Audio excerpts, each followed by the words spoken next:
안녕하세요. 서초동 법무사 행정사 공인중개사 김철중입니다.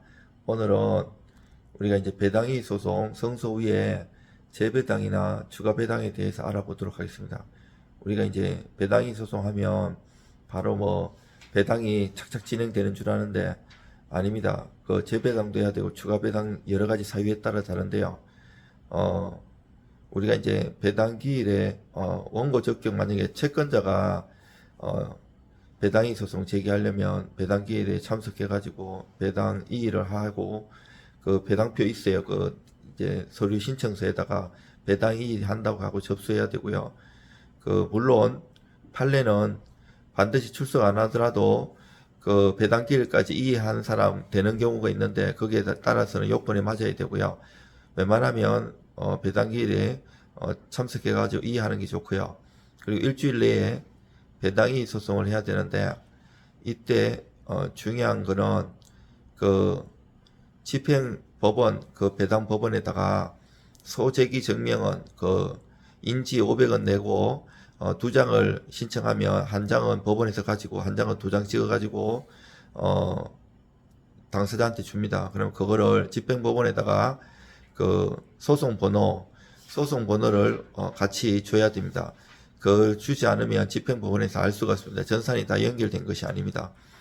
그래서 이제 배당이익 소송을 진행해 가지고 채권자든 채무자든 이길 거 아닙니까? 그러면 바로 지급하는 것이 아니고 재배당이나 추가배당 사유에 따라서 재배당도 하고 추가배당도 하는데 쉽게 얘기해서 재배당이라는 것은 그 배당이익 소송한 원고와 채권 사이에서만 배당을 실시하는 것을 말하고요. 추가 배당이라는 것은 배당이익 소송하지 않은 다른 채권자와 채무자를 위해서도 전체적으로 다시 배당 표안을 만들어 가지고 배당하는 것을 말해요. 추가 배당의 예도 여러 가지가 있는데 예를 들어서 만약에 배당이익 소송은 채권자도 제기할 수 있지만 채무자도 제기하는데 채무자가 채권자를 상대로 배당이익 소송을 했는데 만약에 졌을 때 채권자가 패소했을 때 이런 경우에 만약에 채무자한테 바로 돈을 지급하면 법원에서 나중에 국가배상 책임을 집니다. 이때는 추가 배당을 해야 되고요. 추가 배당 한다고 바로 지급하는 건 아니에요. 공탁 절차가 있어가지고 공탁을 해놔야 돼요. 여기에 따라서 또 이제 공탁도 변제 공탁, 집행 공탁, 보관 공탁, 몰치 공탁, 보정 공탁을 담보 공탁이라고 하는데 여러 가지가 있는데 여기에 따라서 이제 공탁 문제도 걸리고 배당 문제도 걸려요. 그러면 집행법원한테 또 신고를 해야 되고요. 집행법원은 각 이해관계인들한테 특히 채권자 채무자한테 통지하는 절차도 있고요. 여러 가지 주의점도 많고 여러 가지 문제점도 많아요.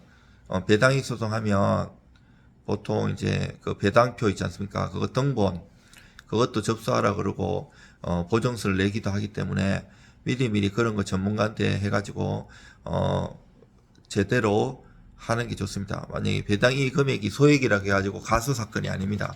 이런 것도 조심해야 되고 또 소송을 제기하더라도 그 접수증명을 제출 안 해야지 갖고 문제가 될 수도 있기 때문에 반드시 전문가하고 상의하는 것이 좋습니다. 이상 서초동 법무사 행정사 공인중개사 김철중입니다.